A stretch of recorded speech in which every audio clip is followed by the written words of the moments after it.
Antes de empezar, permítanme que les cuente una anécdota que varios de aquí conocen y que viene muy a propósito de este frío bogotano de las últimas semanas. En el año 2013 tuve el privilegio de realizar una visita de Estado a Israel, en compañía de empresarios de la comunidad judía y de dignatarios de sus instituciones. Fuimos invitados a cenar a la casa del entonces presidente Shimon Peres, un hombre realmente extraordinario. Recuerdo muy bien cómo el presidente Peres, en las múltiples ocasiones que nos encontrábamos en Israel, en Nueva York, en diferentes partes del mundo, me contaba de una historia que le sucedió aquí en Colombia. Después de la Segunda Guerra, él trabajaba en el Ministerio de Defensa, en el Departamento de Compra y Venta de Material Militar, y vino aquí a Colombia a hacer una transacción. Y le tocó volar de Bogotá a Cartagena en un avión bimotor, y cuando estaban en la mitad del vuelo se apagó un avión, un motor. Y me decía Shimon Peres, ese es el momento más cercano de toda mi vida, por eso recuerdo a Colombia tanto, el momento más cercano a la muerte que he tenido. Y me contaba que le tocaba decidir, porque el piloto le decía, mire, podemos seguir, nos falta la mitad del trayecto y podemos llegar, pero con un solo motor la cosa no está fácil. Podemos aterrizar de emergencia en algún sitio, pero eso era lleno de selva y aterrizar era muy difícil. Tomé la decisión, me decía Shimon Peres, de continuar y nunca voy a olvidar a Colombia porque me trajo mucha suerte porque llegamos a Barranquilla, que fue donde estaba aterrizando. Estábamos en su casa, comiendo en el jardín, y como era junio, supuestamente verano, nos confiamos y no calculamos que la temperatura iba a bajar tanto. Creo que Ronald se recuerda de ese episodio.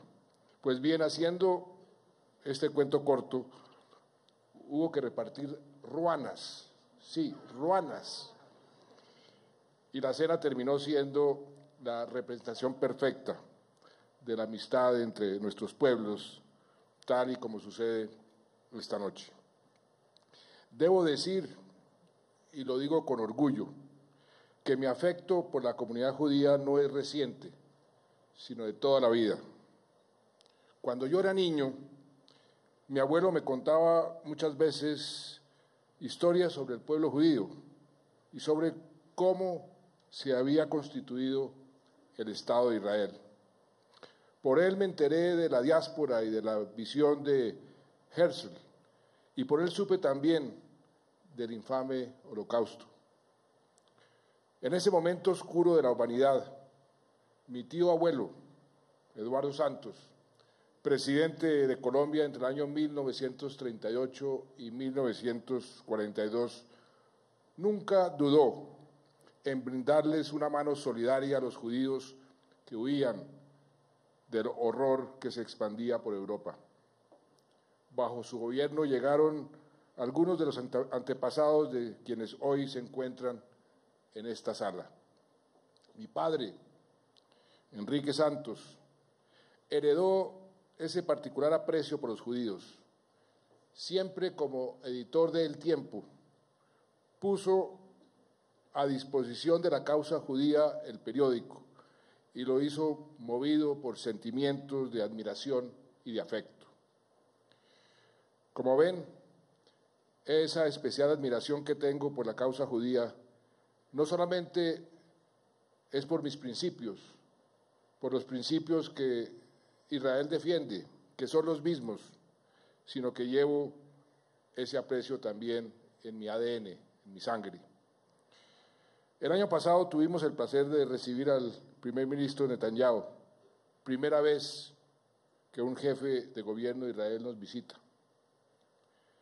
No fue casualidad que nuestro país hiciera parte de su gira por América Latina. Los acuerdos que suscribimos en materia de turismo, de intercambio científico y de cooperación son una muestra de los lazos que unen a Colombia e Israel. Unos lazos, por fortuna, cada vez más sólidos. Para nadie es un secreto que a escala global los logros de Israel son ejemplares en campos tan diversos como la tecnología, la agricultura, las energías alternativas, el transporte público o el uso eficiente del agua. Justamente aprovechando la experiencia israelí en este último tema, el del agua, abordamos con el primer ministro Netanyahu la posibilidad de desarrollar un proyecto en La Guajira para beneficiar a miles de personas afectadas por las sequías, y estamos en el proceso que pueda concretarse muy pronto. Colombia tiene mucho que aprender de Israel, y para ello felizmente contamos con una comunidad judía vibrante y emprendedora, una comunidad que se caracteriza por su liderazgo positivo y que ha demostrado también su compromiso con la paz. El pueblo israelí sabe que la paz es la aspiración máxima de cualquier sociedad, tanto así que ese anhelo está consagrado, como lo acabamos de ver, en su declaración de independencia. Por eso agradecemos de corazón el respaldo de Israel a nuestros esfuerzos para construir una Colombia nueva, libre por fin del pesado lastre de un conflicto armado entre hijos de una misma nación. Ustedes estuvieron a nuestro lado, solidarios, durante las décadas de terror, y nos alegra comprobar, como usted lo acaba de mencionar, señor embajador, que siguen estándolo en esta desafiante etapa de construcción de paz, que es la más difícil. ¿Por qué? Hacer la guerra es una tarea horrorosa cuando toca hacerlo, pero a veces necesaria. Y hacerla requiere un liderazgo especial, un liderazgo muy horizontal, porque en la guerra todo es blanco o negro. En cambio, hacer la paz requiere otro tipo de liderazgo, un liderazgo más horizontal. Y ya no es vamos detrás del enemigo. El liderazgo requiere convencimiento, persuasión, que es mucho más difícil. Y negociar un proceso de paz es ya de por sí muy complejo, porque hay que sentarse con el enemigo, sentarse con quien uno ha combatido. Y yo me inspiré en este proceso de paz en muchas experiencias, pero una en particular, la de Isaac Rabin. E inclusive acuñé una teoría, la doctrina Rabin, lo he mencionado muchas veces, cuando él le dijo al pueblo de Israel y al mundo entero: voy a sentarme a negociar la paz como si no existiera terrorismo, pero voy a combatir el terrorismo al mismo tiempo como si no existiera proceso de paz. Esa misma doctrina la utilicé yo en el proceso de paz y a la postre resultó efectiva. Pero el mismo Rabin decía cómo era de difícil que entendiera su propio pueblo, que estaba sentado al frente de Arafat. Y ese proceso de paz a la postre le costó la vida. Y Rabin decía siempre: lo más importante para un soldado, lo más importante para un ser humano es buscar la paz. Por eso fue para mí un gran motivo de inspiración. Y eso que le costó a Isaac Rabin la vida, su anhelo por la paz, habiendo sido un militar muy efectivo, muy exitoso. Es lo que nos demuestra también que esta última fase, la reconciliación, es la más difícil de todas. Y es donde también la ayuda de los amigos, la inspiración de muchos entra a ser necesaria como anillo al dedo. Y es en esa fase donde estamos. El proceso de paz que culminamos con las FARC y que hoy estamos en ese proceso de reconciliación tiene sus altibajos. Pero así como el pueblo de Israel dice, yo tengo unos principios y unos ideales y unos propósitos, nosotros también. Y eso es lo que nos va a llevar a Israel y a Colombia a buen puerto a la larga. Y así lo han demostrado con su apoyo a las misiones, por ejemplo, de desminado, que estamos adelantando, un apoyo valioso y necesario que cambia vidas. Del mismo modo, en temas como agricultura, ciencia e innovación, contamos con su experticia en el proyecto Megaleche, una experiencia exitosa que ha permitido incrementar la capacidad de productores de lácteos en varios municipios de Antioquia. Y también gracias a Israel. Actualmente se encuentran en marcha proyectos productivos en muchas partes del país que están beneficiando a muchísimas familias. Por otro lado, no puedo dejar de resaltar el aporte de Israel al fomento de la educación como herramienta de transformación social. A través de Mashaf, como lo mencionó el embajador, la Agencia de Cooperación Internacional de la Cancillería de Israel, se sigue manteniendo la tradición de otorgamiento de becas y capacitaciones a colombianos en las más diversas áreas, que van desde la agricultura hasta el empoderamiento de la mujer.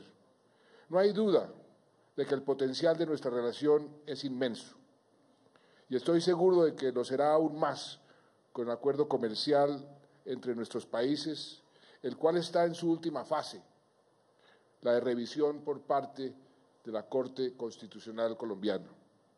Se trata de un acuerdo innovador entre economías complementarias, es decir, economías que no compiten entre sí, que servirá para estrechar nuestros vínculos comerciales en favor del progreso y el crecimiento económico con equidad.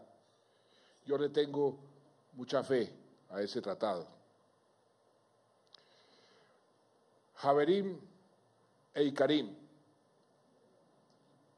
Desde 1957, nuestras relaciones han estado, para los que no saben hebreo, eso quiere decir apreciados amigos. Desde 1957, nuestras relaciones han estado marcadas por la cooperación y por un cariño sincero entre israelíes y colombianos. Colombia ha cultivado a lo largo de muchos años una tradición de simpatía por las causas de Israel. Siempre he admirado la valentía con la que los israelíes han hecho frente a las amenazas contra su seguridad. Y aprovecho para repetir hoy aquí lo que he dicho en muchos escenarios. La única solución viable al conflicto con Palestina es la que surja de una negociación con Israel. Solo de esta forma podrá haber una convivencia pacífica a largo plazo. A nosotros nos han presionado mucho para que reconozcamos a Palestina. No lo he hecho, siempre diciendo que eso debe ser producto de un acuerdo de paz con Israel.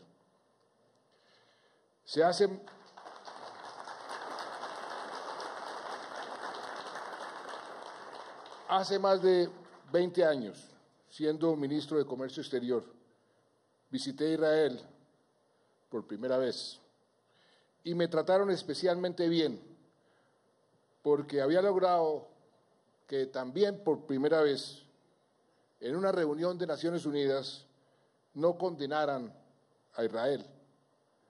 Fue en la 8ª conferencia sobre el comercio y desarrollo que se celebró aquí en Colombia, en ese momento y que yo tuve el inmenso honor de presidir. En esa, mi primera visita, me asombró cada detalle que pude ver, cada historia que pude conocer, y aprendí a admirar profundamente su cultura, sus costumbres y su gente. Y hoy me siento muy honrado por mi amistad con la comunidad judía, que me ha dado reconocimientos inmerecidos, pero que atesoro en el alma. En el año 2012 recibí en Nueva York, de manos de David Harris, timonel del American Jewish Committee, el premio al estadista distinguido. Ese mismo año recibí el premio Shalom de parte del Congreso Judío Latinoamericano. Y en diciembre pasado, de nuevo el American Jewish Committee me concedió una distinción, esta vez el premio Gesher, que se entrega a líderes iberoamericanos que promueven el entendimiento entre pueblos y naciones. Gesher, como bien lo saben, significa puente en hebreo, porque en la vida lo que queremos sembrar, semillas de bien, los que queremos construir paz, tenemos que levantar siempre puentes, nunca muros, promover la unidad, no la división. Hoy, más que nunca, en esta fecha tan especial para Israel, el Yom Ha'atzmaut, o Día de Independencia, quiero felicitarlos en nombre de 50 millones de compatriotas.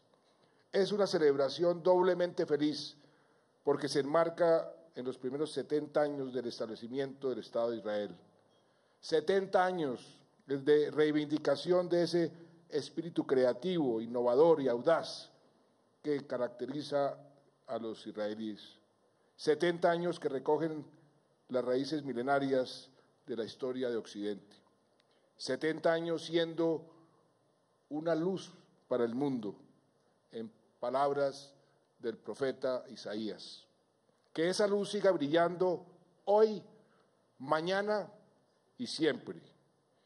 Muchas gracias y felicidades a todos. Masá Tov.